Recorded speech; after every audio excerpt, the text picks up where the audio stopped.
Hi. Oh, it's up close today. Let me figure out. I know. I'm super close too. But it's not. It wasn't super close when I don't know. Okay. Well, hi everyone. Welcome to Sips and Trips. You know what I realized? We don't know what episode number this is. That's something I'm gonna look Oh, up. Do you know what episode this is for us? I've never thought about it and I never thought about it to this until today, moment. until you just mentioned it. Yeah, but welcome to Sips and Trips. Good evening. Good evening. We are definitely happy to have everyone here. Now's a good time to invite your friends in as we get ready to start tonight's episode of Sips and Trips. As always, we are here for some fun commentary to drop some gems and just to enjoy each other's company. So definitely talk to us in the comments. We like it. Oh yes, Ask questions. we love Yes, we love when y'all interact with us in the comments. And last week, y'all were like really super for active, and so real. it made the show a lot more Right. fun. So I am super excited to get started tonight. So what are you sipping tonight? So tonight I am sipping. Okay, so let me be transparent. I realize I am tired of alcohol. Between the What? holidays, between the parties, between celebrations, between everything, I needed a break. And so I'm kind of previewing our sponsor for next week, which is Mingle Mocktails, simply because, okay, I'm going to be transparent. When we went to DC, I tried one for the first time because I had been waiting until the episode that we are going to do with them next week. And I was like, oh my God, I'm not typically a mocktail girl. These Mingle mocktails are so good. So today, since I So really good. wasn't in the mood for any liquor, I decided I was going to get as close to it as possible with a key lime margarita mingle mocktail. Y'all, these are good and they're available in local stores. This is something I'm going to have in my house around the clock because they are so good. What are you You sipping? gotta try the cranberry Cosmo by them. I've It's already so tried that. good. Oh yeah, it's good. Yeah, because they didn't include that in our box. So I was like really thankful. I mean, I was thankful when I found it in the stores. I was like, oh, these are Hmm. really good.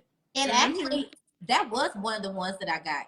A Oh, okay. cranberry I pop. didn't get that one. Okay, yeah. Uh-huh. It's really like I haven't had one yet that's bad.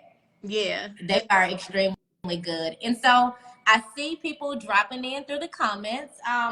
Before we kind of hop into tonight's episode, I definitely want to make sure, especially for our people where it's your first episode of Sips and Trips, that we kind of just give you an overview of who we are, what our platforms are, and even how Sips and Trips got started. Because I realize, now it's our something episode. We'll be able to tell you guys next week. But we've been doing this, since when did we start this? Last year, when? I don't. I honestly, I don't remember last year. I really don't. Yeah, I know it was summertime, but I can't remember. Or maybe it was before I summer. feel I like don't it remember. was before summer. Okay, well, we started Sips and Trips, and so I realized that tonight that we don't always do a good job. Just going back to the basics to make sure everybody knows who we are and how Sips and Trips started, especially on episodes like this, because outside of Sips and Trips, the same gems that we drop through these live sessions, we also frequently drop on our social media. If you don't follow Jennifer at Red Lips and Passports, she drops so many gems, not just about travel, but also about, check out her story today about luxury, being able to enjoy luxury experiences, even when you can do them affordably, and travel gems, fashion gems. Her name is Red Lips and Passports. So you know that you have the beauty stuff that pops in as well.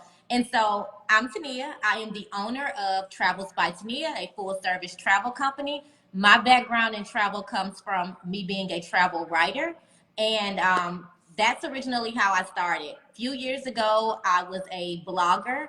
This was during a time before Instagram. And I was going through a really tough spot, dealing with some depression issues and things like that. And so one of the things I started doing at that time was traveling. I feel like it started off as me running away from my US problems, and it became something bigger than that. I realized that travel is where my happy spaces are. It doesn't matter. I don't have one destination I go to, but just being able to immerse yourself in another culture, being able to learn different things about different people, even the person that you are when you are traveling, sometimes you will figure out is a lot different from the person you are back in the States. I'm a lot more relaxed during travel. I'm a lot more patient, 10 times more patient. I'm able to deal with the ebbs and flows of life a little bit better when I'm traveling, because I realize, like, if I'm in Europe and something is going on in Texas, I'm based in Houston, what am I going to do? So I've kind of had to learn how to navigate a lot of different things, being somewhere where I couldn't physically intervene in them. And so started off as a travel blogger. From there, became an actual published travel writer, and from there, launched my company, Travels by Tania. And now here we are. We have Sips and Trips, a platform where we enjoy our favorite beverages and talk travel. Jennifer, what do you want people to know about your platform? People that only have seen you on Sips and Trips, or that follow you and it's their first Sips and Trips episode. What do you want them to know about you? So let me think. I started Red Lips and Passports in, I want to say, 2019. It was originally a beauty blog called My Product Addiction, but in 2016 I took my first international trip to Sydney, Australia, and when I got back I had been bitten by the travel bug, and so my content was beauty and travel, and I needed to find a name that could bridge the gap between both. So that's when Red Lips and Passports was born. And so prior to me traveling to Sydney, I never thought that I could afford to travel. So I booked my first trip using an app called Airfordable, and Airfordable is a plane ticket layaway platform. And so after that, I was like, oh, I actually can afford to travel. You don't have to pay for everything up front. You don't have to have a credit card or anything like that to make travel work. So I made it my business to share with my community all of the different ways to travel without breaking the bank. In addition to that, I also share my favorite beauty products. I love, love, love perfume. So I'm always sharing various fragrances that I love, what I'm wearing for the day, what I'm doing, etc. So it's more than just a travel blog, it's travel, beauty, and lifestyle. And I didn't realize that our stories were similar in that way. I've talked about having a blog prior to me launching my travel company, which, if you've never been on our Travels by Tania website, we have over 30 travel guides. And some of those travel guides came from my original blog, which was the Sparkle Files, because it was all about getting your sparkle back, finding out what makes your heart sparkle, finding out what makes you shine. And that was in the time frame where sparkle was like the buzzword. Everybody had a sparkle something. And it evolved to Travels by Tania, because I realized I didn't enjoy the lifestyle portion as much as I did in talking about, as much as I enjoyed talking about travel. And from there, I became a travel writer. I don't know if I've ever even talked about this in detail, how much being a travel writer is a part of my story. If you follow our content, you'll sometimes see trips in there like me going to Minneapolis and things like that. Those are some of these trips I take are not just trips that I like, oh, I want to go to Minneapolis. It's travel writing projects, because ultimately at heart, I'm a writer. Initially, when I even started before I started my blog, I was the author of, I'm now the author of 3 published books. Writing is where my heart is, and being able to share things I love, like travel, through writing, that's one of my favorite things. And so my start in travel came from writing with my blog. Your start in even just the social media networking at all was you having a blog on beauty. And here we are. Yep. We both ended up in the travel In the world, which is travel world. Yeah. It's funny because like in 2015, I remember my money was like super, super funny.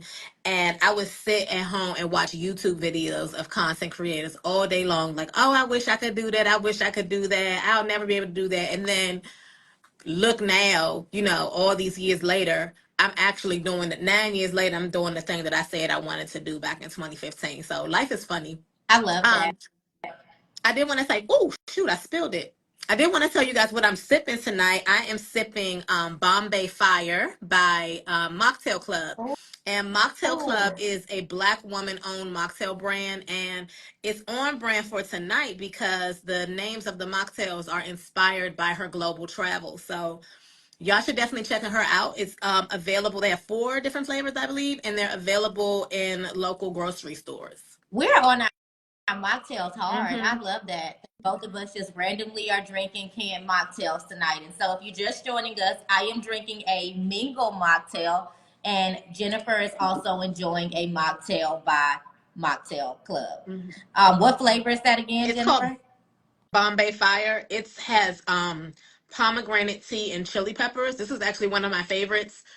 But they have another one called Havana Twist that's like their spin on a like margarita. It's very, very good. And, and I see if you're drinking anything tonight that you want to share, especially because we love cocktails, mocktails, whatever they are, feel free to drop it in the comments. We're always looking to try new things. So definitely. So, with that being said, let's hop into tonight's episode. If it's your first time joining us on Sips and Trips, drop a hand in the comment just so we can know who's here. And for those of you that don't know, you can find our past episodes on YouTube.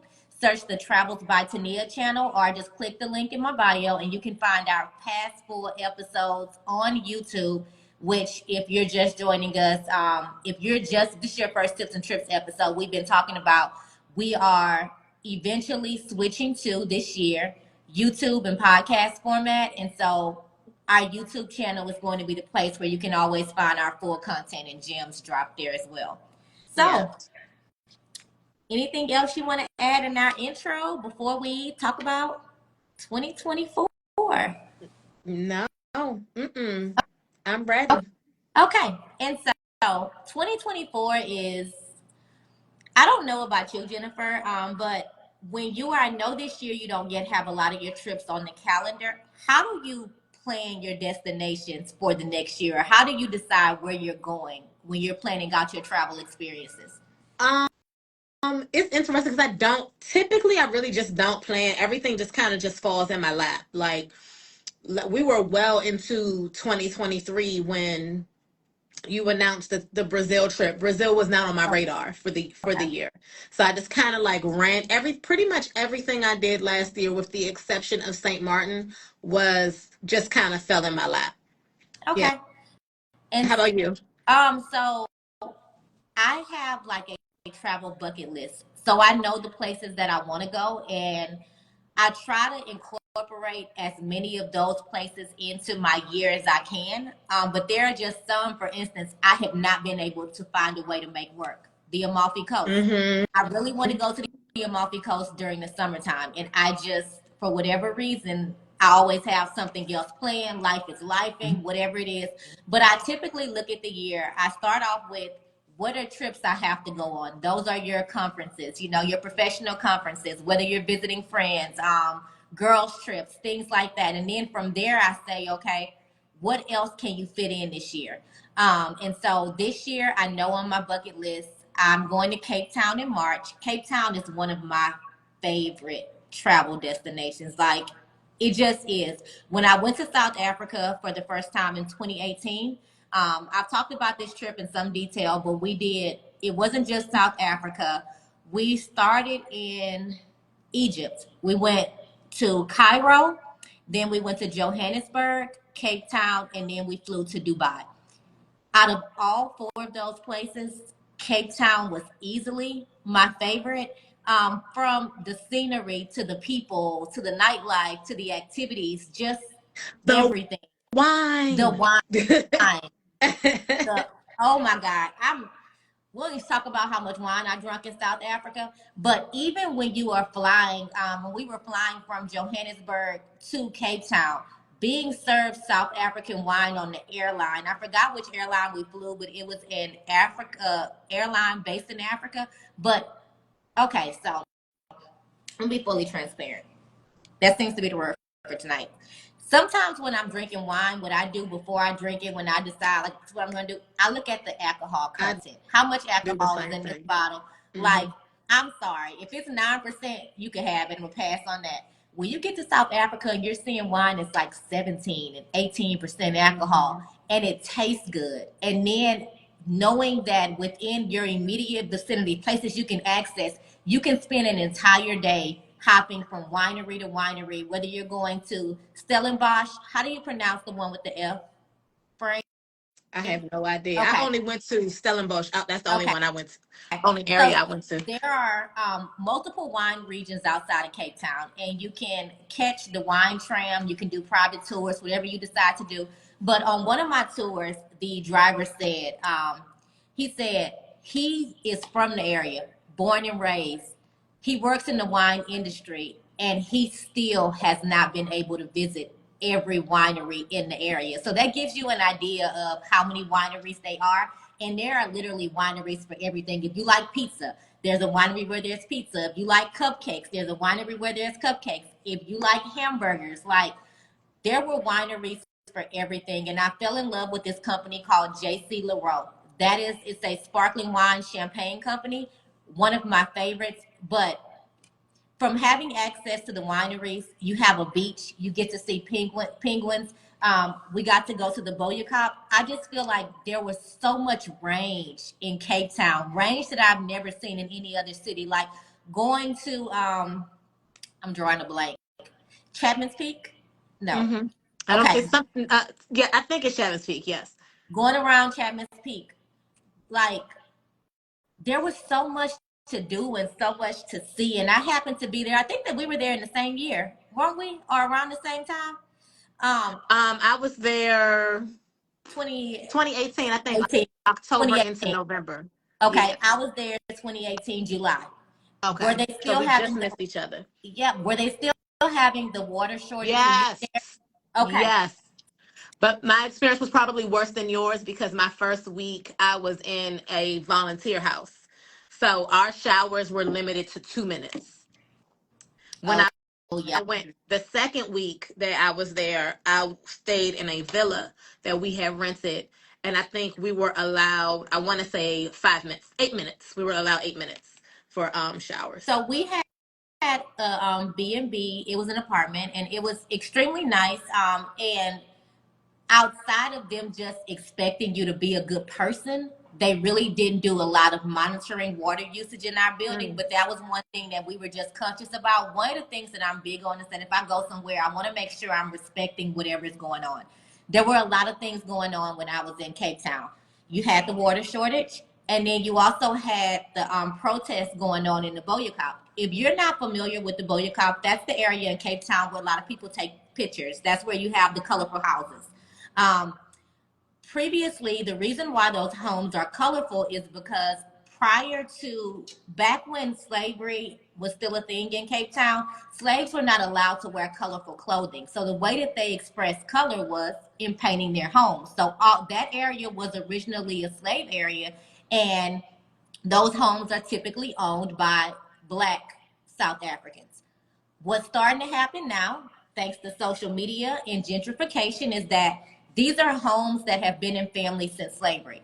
What's happening now is that the taxes in that area is being raised to a point that's so high that they're essentially trying to push out the original homeowners in order to use those homes and that land because that's a popular tourist attraction. And so when I was there, you had the active protests. It was not violent protests. I don't know if it ever escalated into that, but it was people burning tires in the streets. It was them blocking off the streets after a certain time. So a lot of tours had omitted that area from their itinerary. But we happened to have a tour guide that was like, look, I'm not going to take y'all and I'm not going to go with y'all, but I will park down here. You can walk up. The only thing that we're going to tell you to do, and it was me and my two sisters, is if you're going to take pictures, just ask because of everything that's going on. And so we got to explore the area, but we were there at a pretty unique time. And it just was a phenomenal trip. Egypt and going to Cairo wasn't what I expected it to be. And we've shared it on a previous episode. It wasn't. Johannesburg is still, you have to remember that South Africa is only a couple of decades past apartheid. And so when you think about it, it's what did America look like? What does it still look like only a few decades past the Emancipation Proclamation? And so it becomes one of those things to where in Cape Town, you know, there are areas where you still feel that things are not as stable, that there are rifts in the economy, that it can be dangerous. But in Johannesburg, I feel like I felt it on every corner. It was even my tour guides when we went to go visit certain destinations, they would say, stay inside this building, don't go outside, don't walk down the street. I met people when I got to Cape Town, and I had a couple of friends that shared after I left Johannesburg that they had been robbed. Because the area is still recovering from segregation essentially. And so just keeping that in mind, and that's one of the things that we talk about a lot on Sips and Trips is talking about authentic travel. You need to know what's going on when you get to certain destinations so that you don't make mistakes that can land you to getting hurt, to ending up whatever, you know, being stripped of your belongings, whatever it is, just being aware of those kind of things. But Johannesburg was definitely a real awakening for me, just being able to experience a place that's still recovering after segregation or apartheid. But Cape Town is like where it's like, whoa, it's so much history, it's beautiful terrain. Cape Town is really like I don't know. It's just amazing. I guess that's the reason why people like Will Smith, Oprah, all these celebrities have homes there because it's special. There are certain places you'll go when you start traveling that you just feel like are special, and Cape Town is somewhere that's special. I've always said that I want to retire there because of how just how beautiful it is. The food was good. I'm a huge foodie. Yeah. The food was amazing. The wine was amazing. And I went to South Africa knowing that I was going to be bringing back wine. And so I actually have a wine suitcase. And I brought back, I think, 14 bottles of wine in my suitcase just to bring home with me. I just finished it not too long ago. And it was just amazing to me how I don't like to refer to countries as cheap, but the U.S. dollar is very strong in South Africa. So I bought 14 bottles of wine, but I only spent $150 on those 14 bottles of wine, right? And it was amazing quality wine. Tania found out last week how much of a wine snob I am. And so I Yes. was like, Yes. Please tell this story, y'all, because I'm sitting there just sipping the same wine she talking about, not knowing okay. nothing. Go ahead. So I don't really drink anymore, but since Tania was here, I had a glass of Prosecco. And so I took a sip of it and I was like, that's not Prosecco. And she was like, are you sure? And I was like, yeah, it's not Prosecco. I was like, I'm going to ask the bartender to bring the bottle over here because I know she just gave us Brut Cava and told us that it was Prosecco. And so I was like, hey, can you bring the bottle over here? And she did. And I looked at Tania and I said, what'd I tell you? Because it was Brut Cava. And I knew as soon as I sipped it, and so I have been able through my years of drinking wine around the world, I have now been able to sip something and I can tell you where exactly it came from just because of the notes that I taste in the finish of the wine. She does that with perfumes too, you guys. What I realized about Jennifer is that if she really likes something, she's going to know everything about it, the ins and outs of it. She's going to help make you a connoisseur as well before you leave. And I left with just as much liquor as you did, but I was not as smart as you. So me walking through the airport, packing those heavy duty-free bags and things like that, and just I did not have space for the amount of um, I had wine, but I also had bought liquor. Like what I was doing at these wineries, I realized I'd be like, oh, my mama would like this. Oh, I would like this. Oh, I came back with that was everybody's gift when I got back from that trip. It was some kind of liquor, whether it was a bourbon I found somewhere that was only available in that particular place, whether it was a certain wine. I came back from that trip with liquor. Yeah. Yeah, and the liquor is it's just so inexpensive. And to give you guys an understanding of how inexpensive and how strong the US dollar is. We went to a restaurant and I wish I could remember the name of it, but it was a steakhouse in the Camps Bay area. And Camps Bay is a very like ritzy kind of shishi area. And we had it's the equivalent of like an STK. The restaurant we went to was like the equivalent of like an STK or a Mastro's, if you guys have Mastro's where you are. Yeah. And so it was by their standards, it was an expensive restaurant. We got appetizers. We each had our own bottle of wine. We had dessert and we had a main course. And when the bill came, it was $25 per person. Just So $75. I have a story like that too. You remember it was me and my two sisters. And once we figured out how far our money was going in South Africa, when I tell y'all we were rich, we were like, put it on the tab, we'll buy. You need something too? We had everybody. But for my sister's birthday, we went to Nobu in the one and only hotel. If you're familiar with Nobu, you know it's a pretty expensive restaurant in most cities where it is. If you're familiar with the one and only hotel, it's one of the most luxury hotel brands in the world. We had so much food. We tried a whole bunch of different sakis. The bill for all three of us was $125 total. Total at Noble in the one and only. Your money just goes far. And it's not like your money is going far and it's not quality. No, your money is going far and you are fine dining. In March, when y'all see me post content from Cape Town, girls gonna think I'm rich because I'm telling you, the way that you live, we would have brunch on the marina, be looking out at the water, just having all these bougie brunches. Bill come $25. Bring me 2 more bottles because we're gonna keep drinking mimosas. And it was just an enriching experience. And if you ever go to Cape Town and you have a chance, also go through the townships on a guided tours. On It was guided, Nobu. what'd you say? Sorry, she asked where was the sake. It was at Nobu. Oh, at In Nobu Nobu in South Africa. inside the one and only hotel. But remember, they are still recovering from apartheid, which is essentially segregation. Your townships are areas to where they live in, I can't call it container homes because that's not when we say container home, now all of a sudden you start thinking these fancy tiny homes that we see popping up across America. But no, these are shanty areas. Shanty areas. And so I actually volunteered in the township of Massapumalele. Okay. And it's right in Cape Town. And they literally would make houses out of whatever they could find. If it was an old train car, they're making a house out of the train car.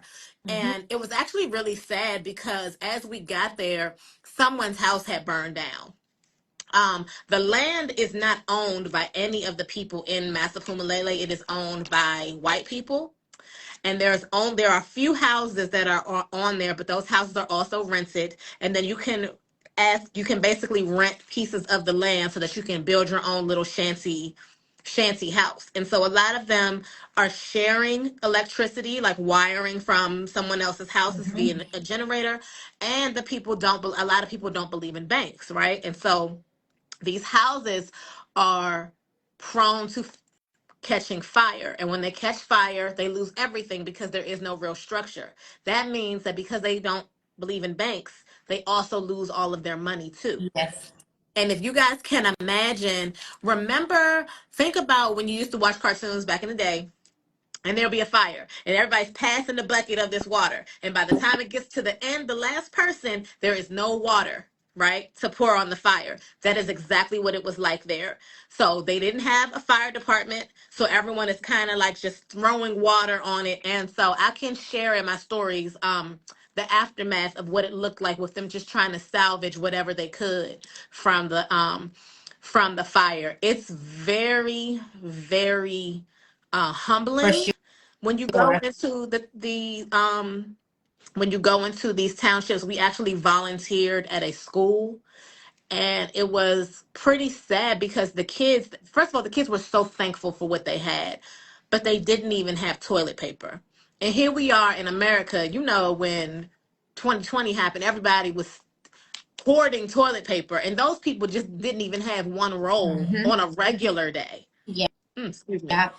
And so that's one of the things I want to make sure to incorporate. If you don't mind sharing with me, or even in your stories later, you probably can find the information how you were able to do that volunteer opportunity, because that's one of the components I feel like I missed on my last trip to Cape Town. And since this time I'll be there for 2 to 3 weeks, I definitely want to make sure that I'm able to fit that in.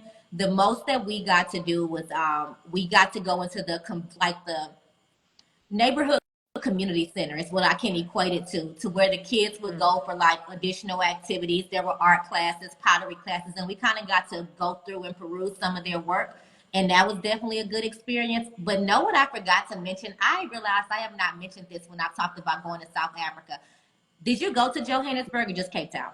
Just Cape Town. So going to Johannesburg and going to Soweto, where Nelson Mandela was born and where his house is, and like they have an area where you can walk through the house he was raised in and things like that. When I did you hear them tell you welcome home when you were in South Africa? They kept telling us Mm-mm. welcome home. So everywhere we went, they Oh, would tell us I'm welcome home. sorry. Every place I've been to in Africa, they've always said welcome home. I'm I sorry. love that. Yes. Yes. And Mm-hmm. so in Soweto, we're sitting, and it's like, let me see how I can explain it, because when I tell you I felt like I was at home kicking it with my cousins and my people. Imagine, right? You have your grandma and them house, it's the older houses, but people's families are still there. Everybody is outside. Then you have like the main street where you have your cars coming through with the big rims on them. They're luxury cars. They're coming through. You have people washing cars on the counter. Washing cars on the corner. You have your hustlers out there. It was like really being in black neighborhoods on a Sunday, like, but in your hood neighborhoods, just enjoying it. And one of the things that people always told us was that when it gets nighttime, you're not a local. You need to get out of there. And when I tell you, we kept pushing it because I'm like, I feel like I'm at home. Like they're already telling me, welcome home. These are my people. I'm rich out here, so we're able to see, buy drinks and just we could drink as much as we want to because everything is so cheap. But like, I got this same feeling in Cape Town. Like it really felt like you were at home. And I don't know how to explain that feeling when you go somewhere and you're like, I could really just not go back. I can figure it out from here. Mm-hmm. And the way that we found our tour guide, don't do this. This is dangerous. Again, do not do this. This is dangerous. Our Uber driver turned into our tour guide. He was real cool. And so I'm like, it's three of us. If we have to fight, we'll figure it out. Not really. Don't do that. That's dangerous. And one of my biggest regrets before I got to South Africa was that I did not finish Trevor Noah's book, Born a Crime. And so there were some phrases that were not familiar for me, like colored. We hear colored, we think Mm-hmm. black. No, colored to them was mixed people, so that was your lighter skinned people. But I had read like half his book, but I realized once I got home and actually finished the book, I was like, if I would have read this book first, I would have had a much better understanding of some of the things that we witnessed. So I'm looking forward to going back with a better understanding of the culture just overall, Mm-hmm. and being able to go back through some of the areas that I saw with a better understanding of what I was seeing. Mm-hmm. Yeah, I never read Trevor Noah's book, but I do think it's something that I probably should do, especially if I plan on going back to Cape Town. You asked how I found out about a volunteer opportunity. I was during that time.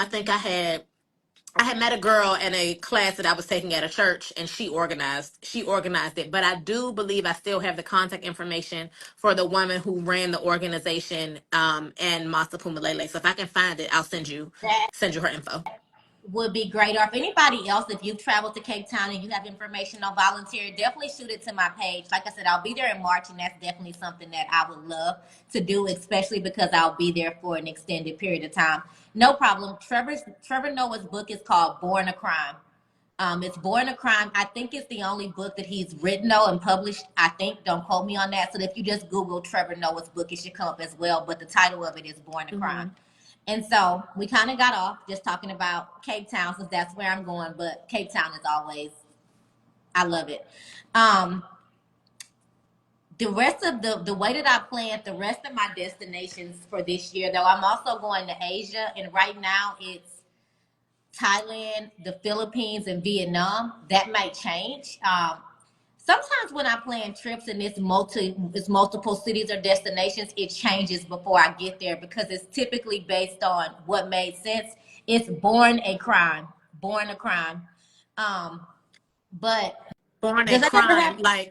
like you broke the law, Yes. not born to cry. Born a crime. Do you ever like change your do you ever city hop when you're going on extended trips? No, because well, city hop, yes, country hop, no. And the reason why is because of my line of work. I have to tell every place that I'm going. There can't be any surprises. I have to pretty much stick to my itinerary. Hmm. Okay. And so I did think about that after I asked you that question. For me, it's a once I'm there, if I find like, let's say I find a train ride that goes somewhere else, my itinerary and where I'm going frequently changes. So for Asia right now, it's Thailand, the Philippines, and Vietnam, but who knows? But one of the main reasons of how I planned my trip to Asia is that I knew I wanted to go to Thailand. I want to go to Thailand because I don't know if you guys know, but Thailand is known for its tailors and the way that they are able to make things like suits for an extremely cheap price. So you'll have a lot of men that go to Thailand to get their custom suit made. I know when I first went in 2017, my friend got 3 suits made for maybe $200. I'm talking about custom suits made to fit his frame. And so I'm going to Thailand actually to just because I need, as a woman, do you guys experience this too? It's not about travel, how hard it is to find nice fitting business suits. Have you, Hmm. and I like a good woman suit, like just a good, not your traditional suit, but go ahead and give me my suit with a crop top, think Clueless or something like that. But they're hard to find. And so, with me knowing I was going to Thailand, I feel like when you spend a certain amount of hours on the flight, you might as well extend it. And so that's how it became Thailand, Vietnam, and the Philippines. And so, but that's all I've planned for this year. Typically, I sit down in December and start mapping things out so I can space them in the midst of like the conferences I know I have to go to and things like that. And so, right now, my big trips for the year are Cape Town in Thailand and then maybe Barbados in September. I would like to go to, yeah, I would there I have a few places that I would like to go, but because I have some things going on in life right now, it's just hard for me to kind of plan. But typically I'll know um at the beginning of the year maybe one trip that I want to take, and like I said, everything else was like a surprise. My mom wanted to go to ended up telling me at the last minute she wanted to take a cruise. So I did that. I found out Anita Baker was having a concert and I couldn't find tickets here. So I was like, oh, they have tickets in Chicago. Oh, I have enough points to stay at Nobu. So I was like, might as well just go ahead and go to Mm-hmm. Chicago. So it typically happens like that for me.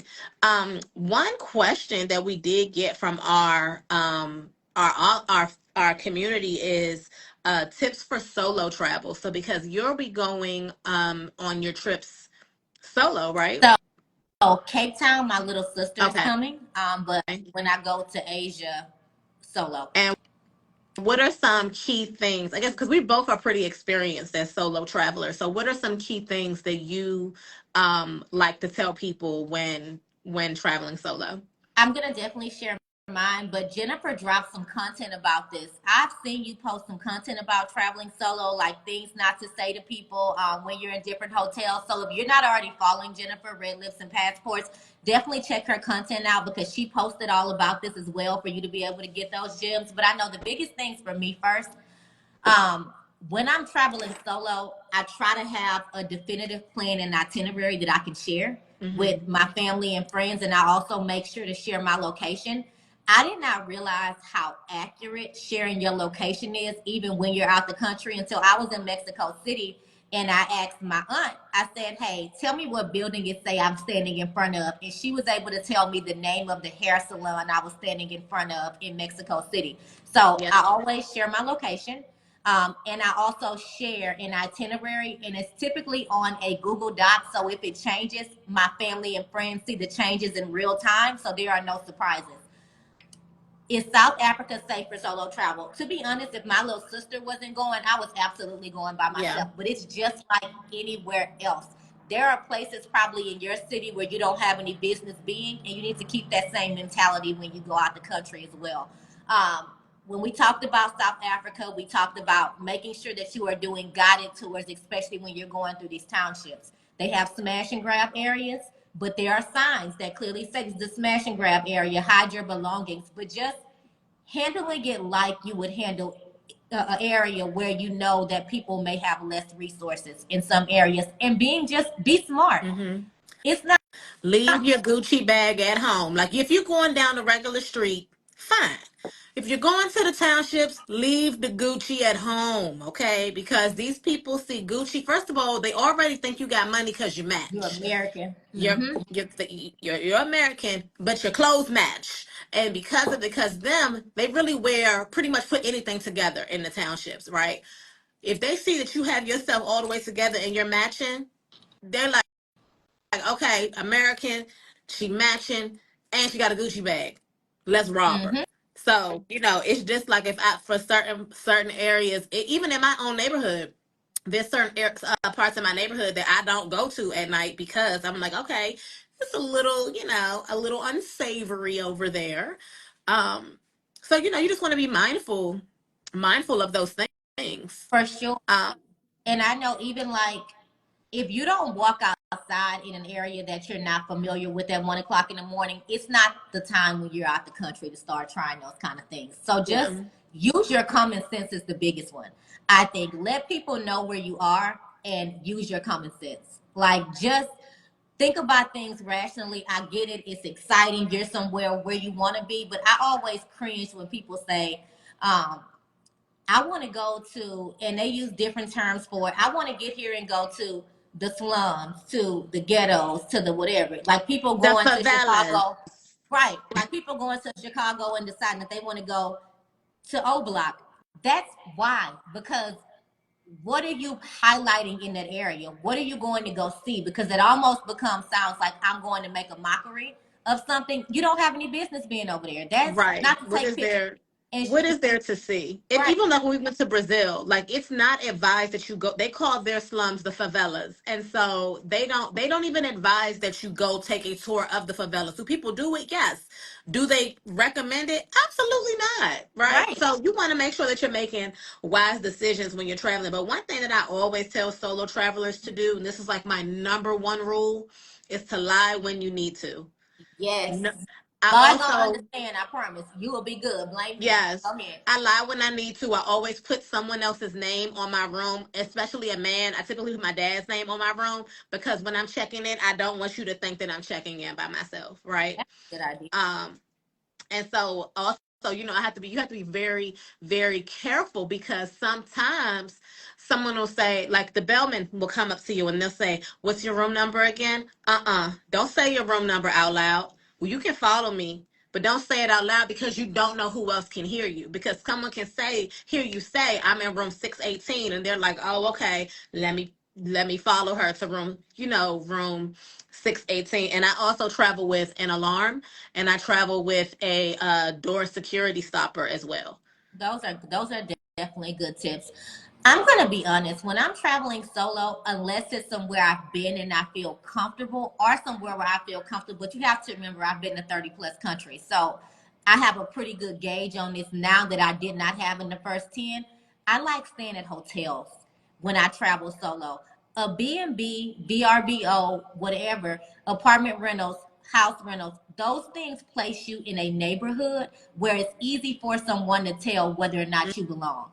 And if I'm by Mm-hmm. myself, I don't want anybody putting two and two together and getting she's a good candidate to try to take her belongings. And so I just prefer a hotel, and that's gonna always be my preference probably anyway, because I like my room being cleaned every day and just things like that. Yeah. I don't want to clean up at the end of my trip. But when I'm staying solo, especially if it's somewhere I've never been, I definitely prefer a hotel. I definitely prefer a hotel, but I will say, if you're ever in South Africa, look up the company Total Stay. Total Stay comes with it's like this guy's own version of Airbnb. I know at the time that I was there, he had 23 different properties in Cape Town, and it's his version of Airbnb. And so it comes with a housekeeper, it comes with a private driver, and it comes with security. And so it's like it was way better than an Airbnb because personally, I don't do chores in my own home. So I'm not doing chores while I'm on vacation. And Airbnb is definitely giving y'all the Clean up finest on magic you Sunday have me. with I'm Anita very Baker. distracted.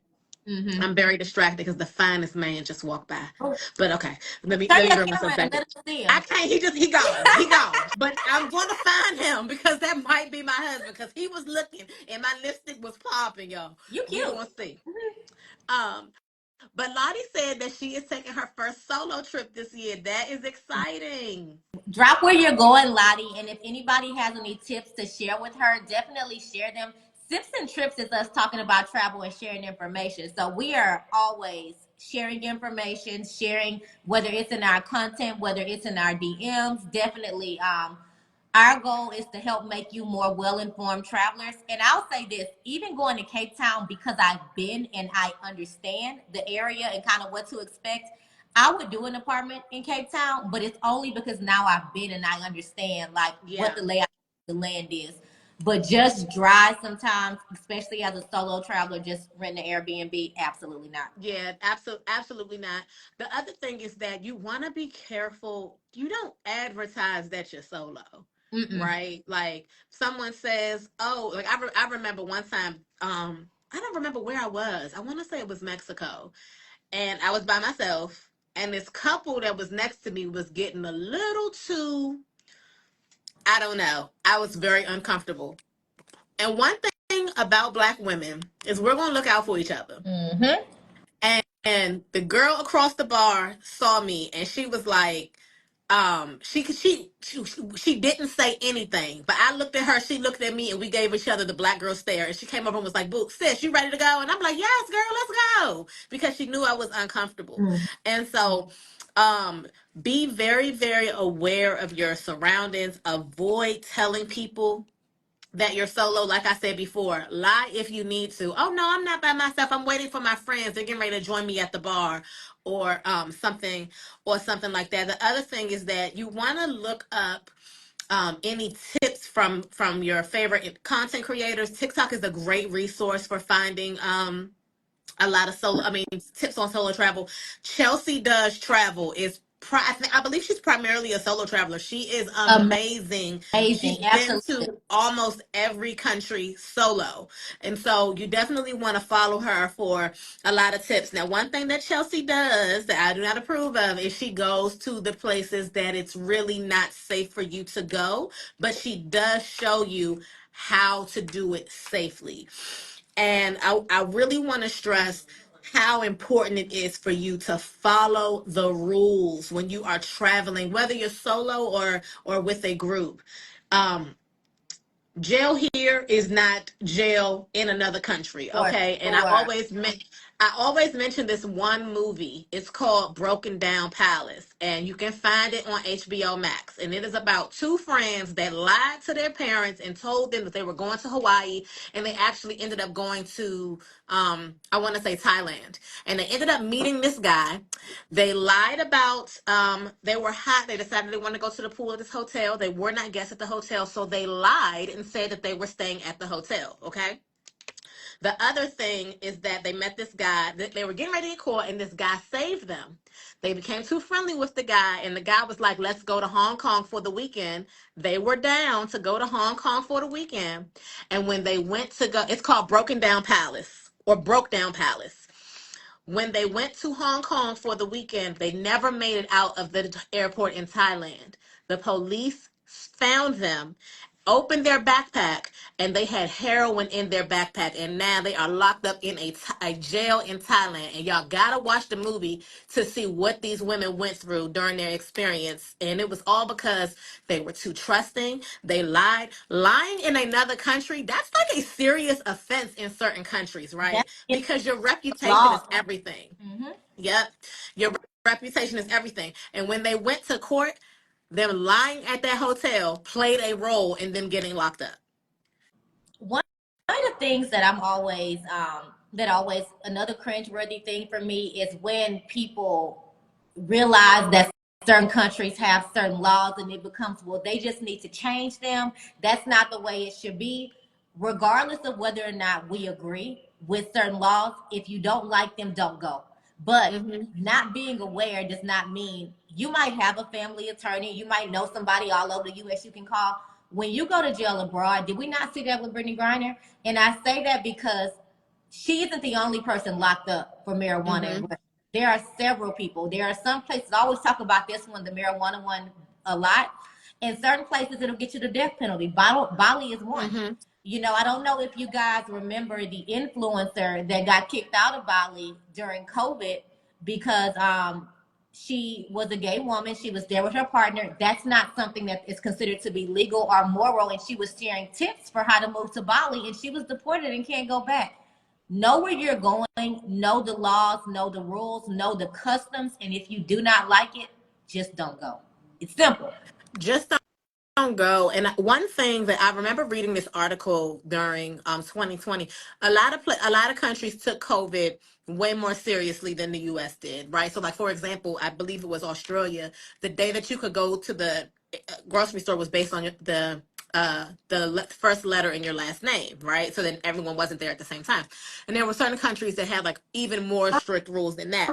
And I remember reading an article about a content creator, full-time traveler, decided he needed to get out during lockdown. And he almost got deported out of whatever country it was because he decided, like, how entitled are you when they're telling you to save your lives, we're keeping you out from outside, and you decide, oh, I'm going to go take a walk to the lake. Rules have been put in place for a reason. In some countries, there are certain areas where you cannot take photos.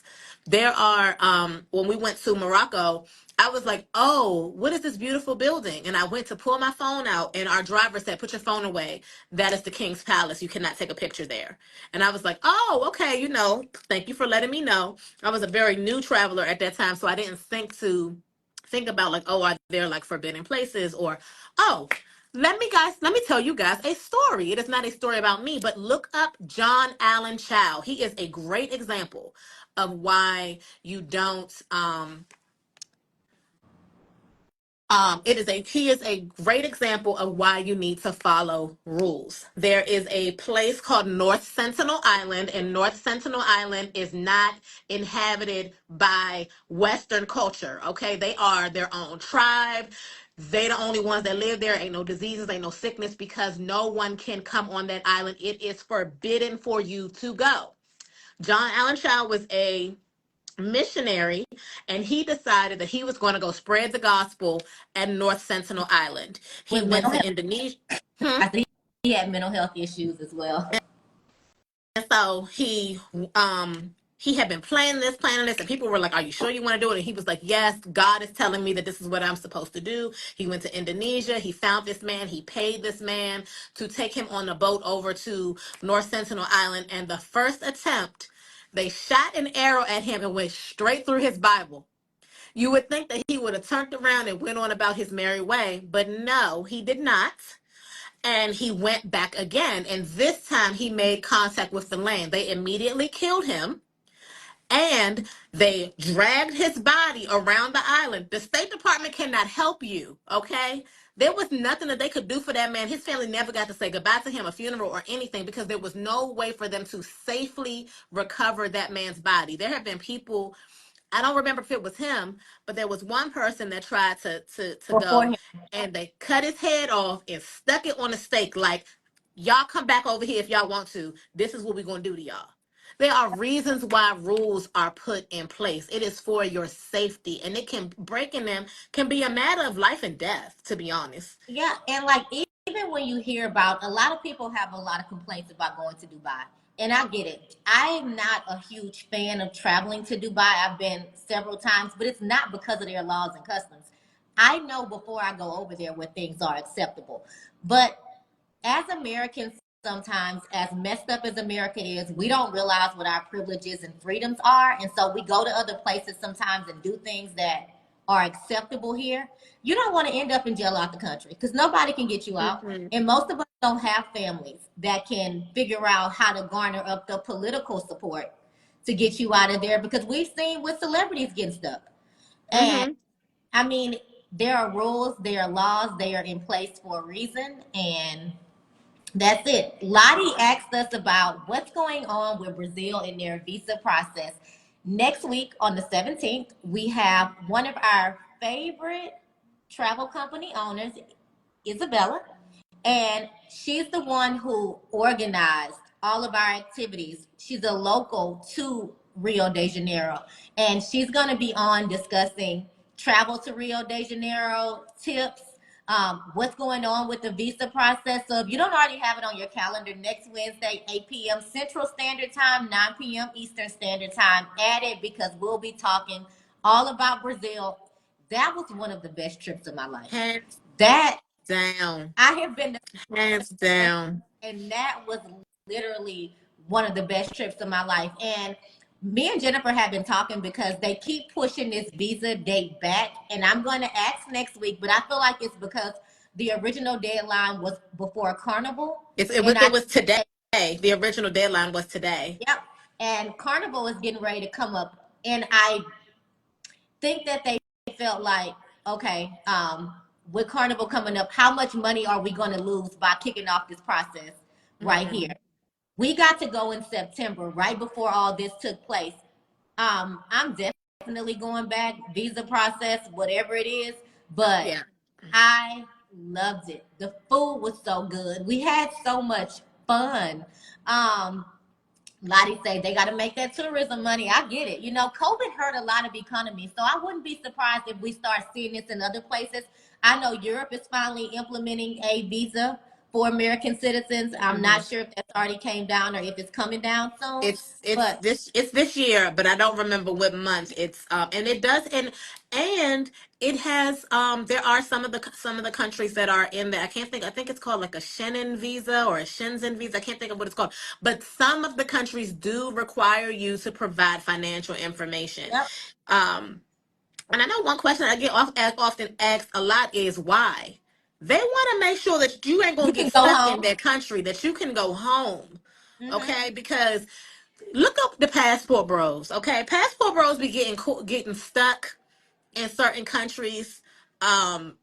It's really to make sure that you ain't gonna sit here and try to post up shop and be mooching off of mooching off of the country that you're visiting. Go out of town. Look how some of y'all act and post on social media when y'all go out of town. These people say we need to know who's coming in. We need to make sure you're not coming with no riffraff, and we have to make sure you can go home. And look and how some of y'all act when y'all in your own country. Okay, for real. What they need to be doing is examining some of these social media accounts. That need to be a part of the process. But y'all, when I tell you we had the best time in Brazil, we have shared it so many times. If Brazil is not on your list, you need to absolutely add it. So fun. I mean, we danced in the street until like 2-3 o'clock in the morning. We ate great food. Of course, we went to see Christ the Redeemer. We laughed a lot. We laughed until our stomach hurt. We drank them Capri Suns. The Capricious, we drunk them. I'm telling y'all. And then like the hotel that we stayed in, it was amazing. The people were amazing. I mean, it was a good trip. But even going to Brazil, speaking of solo travel, one of the things that we were warned about before we even got there, hey, at nighttime you don't need to be on the beach. If you want to get robbed, you do. But following, if the locals don't do it and if they're warning you against it, what makes you say, well, I'm from this side of town in this American city, so I got it if whatever go on. Just follow the rules. Go ahead, because our time is going to cut us off. Our time is definitely going to cut off, but I wanted to tell a story real quick. So one of my family members actually went on their first international trip last year. They went on a cruise, or it was the year before last, can't remember. But they went on a cruise, and they have made some less than savory choices in their lives. And because of that, I think with certain cruise lines, you have to say whether or not you have been a convicted felon, right? And so he has been a convicted felon. And so when he went to exit, they were like, oh no, you have to come over here. And he has anger issues, and he proceeded to go snap at them, go off. He was very nasty. And as he's telling me this story, I said, let me tell you something. You will never travel with me. Because don't you know that you can be permanently banned from boarding any kind of travel transportation craft, whether it be an aircraft, a boat. You not knowing how to speak to people and you being angry, they do not have to let you fly. No. That is a privilege. They don't have to let you travel ever again. And there are some places where that's against the law. It's not surprising to me hearing stories about somebody going to Dubai and cussing out somebody in public and ending up in jail. That's the nature of travel. Know where you are going, know what your rights are, know what their rights are, know what the laws are, know what the customs are, and just travel responsibly and be a good person. At the end of the day, just be a good person, be kind, and just be a good person. Yep. Yep. It's really not that hard. So everyone, Instagram, I don't know if they're still doing this or not. Actually, look, we're past our time and they have not cut us off. So cut I off. know it. Right. But Instagram typically cuts us off after 1 hour. So we're going to go ahead and end tonight's show. Be sure to tune in next week when we have our favorite travel company owner, Isabella. She's absolutely amazing. So please make sure that you tune in. And next week's show will be sponsored by Mingle Mocktails. So please pick up Mingle Mocktails in your local stores. You can find them on the beverage aisles wherever your juices are. You can find them over there wherever your cocktail mixers are. You can find them in your local store. So we will see you guys next week. Have a great night. Good night. Thank you guys for joining us. Have a good Good night. night.